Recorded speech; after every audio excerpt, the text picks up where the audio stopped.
Hello students, अनिमा classes में आपका स्वागत है। मैं आज आप लोगों को क्लास 7 सिविक्स का पार्ट 1 लोकतंत्र इस पूरे चैप्टर के सारे फिल इन द ब्लैंक्स और प्रश्नोत्तर को अच्छे से करवाऊंगी।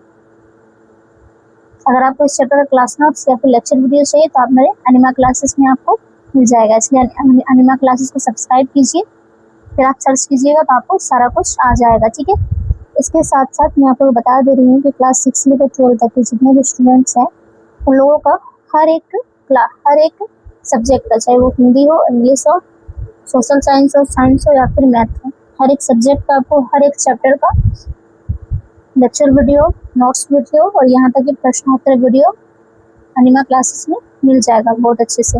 इसके साथ साथ क्लास 8 से लेके 12 तक के जितने भी स्टूडेंट्स हैं उन लोगों का प्रीवियस ईयर क्वेश्चन भी अनिमा क्लासेस में उपलब्ध रहेगा। तो आप लोग प्लीज़ अनिमा क्लासेस को ज्वाइन कीजिए, सब्सक्राइब कीजिए। ठीक है, तो चलिए वीडियो को स्टार्ट करती हूँ। पहला प्रश्न है, देश में राजा लोगों पर शासन करते थे। उत्तर होगा राजतंत्र। दूसरा, देश में लोकतंत्र का प्रत्यक्ष रूप है। उत्तर होगा स्विट्जरलैंड। तीसरा प्रश्न है, सार्वभौमिक देश के मताधिकार का विचार देश के सिद्धांत पर आधारित है।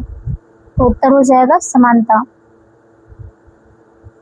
तीसरा प्रश्न है, लोकतंत्र में सभी नागरिकों को देश देने का अधिकार होता है।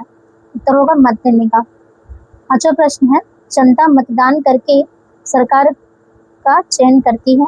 ठीक है, दूसरा में प्रश्नोत्तर हम लोग को देना है। तो पहला प्रश्न है, समानता के लिए किन्हीं 3 कानूनी प्रावधानों को लिखे। उत्तर में होगा समानता के लिए 3 कानूनी प्रावधान हैं। पहला, कानून की नज़र में हर व्यक्ति समान है। इसका अर्थ यह है कि देश के सभी लोगों को कानून का पालन करना अनिवार्य है, चाहे वो साधारण मजदूर हो या फिर कोई अधिकारी। दूसरा प्रश्न है, हर व्यक्ति को सार्वजनिक स्थानों पर जाने की स्वतंत्रता है। खेल के मैदान, होटल, दुकान तथा बाजार आदि में जाने से किसी व्यक्ति को रोका नहीं जा सकता है। हर व्यक्ति सार्वजनिक कुओं एवं सड़कों का उपयोग कर सकता है। ठीक है। तीसरा, अस्पृश्यता को दंडनीय अपराध घोषित किया गया है। वर्तमान में यह प्रथा कहीं देखने को नहीं मिलती। इसका लगभग पूर्णतः उन्मूलन हो चुका है। ठीक है। दूसरा प्रश्न है, मध्याह्न भोजन योजना से फायदा हुआ है।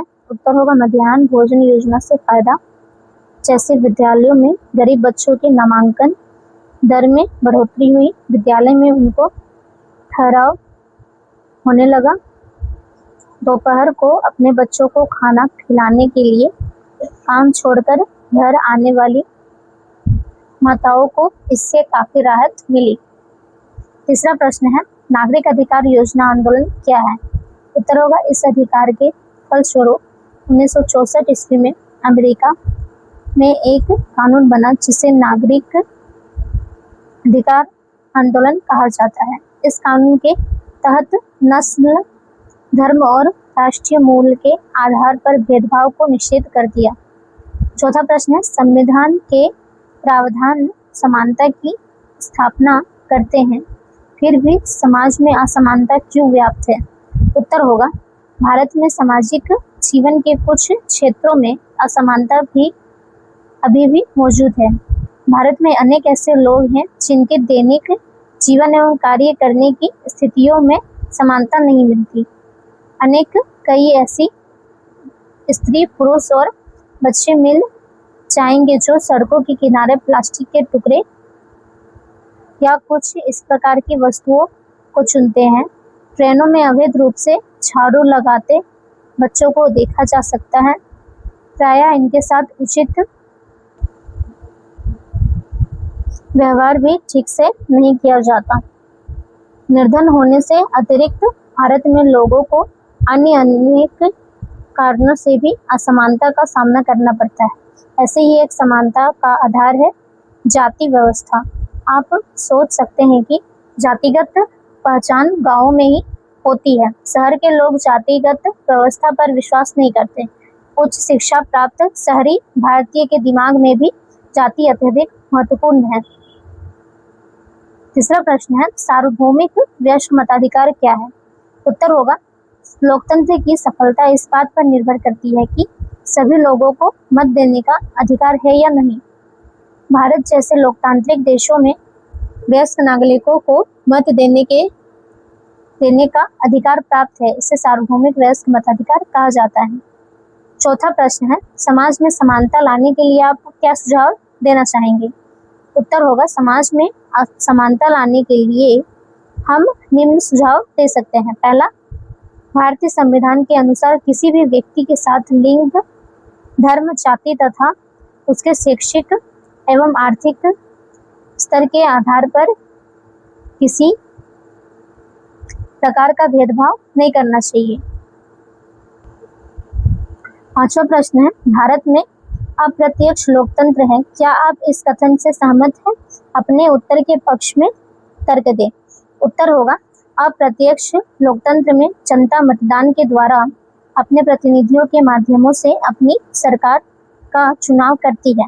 स्विट्जरलैंड के कुछ संघीय छोटी इकाइयों में लोकतंत्र का प्रत्यक्ष रूप देखने को मिलता है। स्विट्जरलैंड में जनता एक बड़े मैदान में इकट्ठा होकर शासक चुनती है। 1947 में आज़ादी के बाद भारत के नेताओं ने काफी विचार विमर्श के बाद यह निर्णय किया कि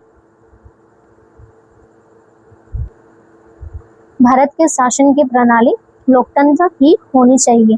भारत में अप्रत्यक्ष लोकतंत्र है।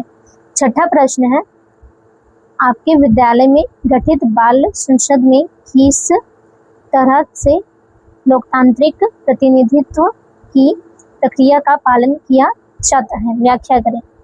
उत्तर होगा, बाल संसद के द्वारा विद्यालय या समाज में एक लोकतांत्रिक प्रतिनिधित्व की प्रक्रिया का पालन न करने वाले छात्रों के नेतृत्व करने में, समस्या का समाधान ढूंढने, निर्णय लेने एवं सामूहिक एकता की भावना का विकास होता है।